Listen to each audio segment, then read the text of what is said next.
Gloria Adhiambo Owino manotimo penj mar KCSE higa mokalo kendo yudo maksi 389 chunye notho tok luonge e sikund yawuoyi ma Lenana. Kata kamano lero wuokne kendo koro yudo thuolo mar donjo e sikund nyiri mang'iya e kaunti ma Siaya.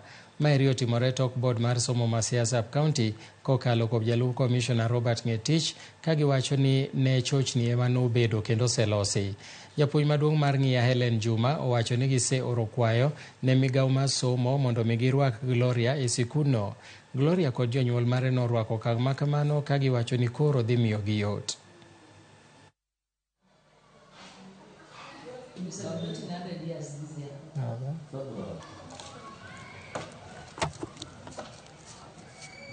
Kawuono abedo ka chunya mor nikech wan ng'iya kae kendo jatelo mar education Sogleka nowachno kaka wanyalo yudo calling letter from ng'iya kae.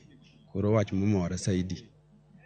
Koro this girl was placed in Lenana High School and she's a female.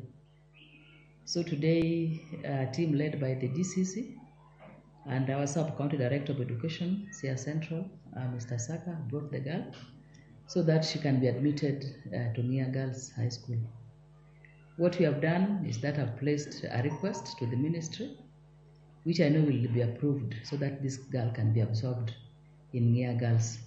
We came to learn about this case, and as the county director had noted earlier, this was a simple error which we are now correcting. The girl was captured as a male because the necessary corrections had not been done early during registration, but we have placed a request to Ng'iya Girls following consultations with various stakeholders, and the girl is going to be placed when we follow consultations with our headquarters ministry, the county director, and even the regional director of education.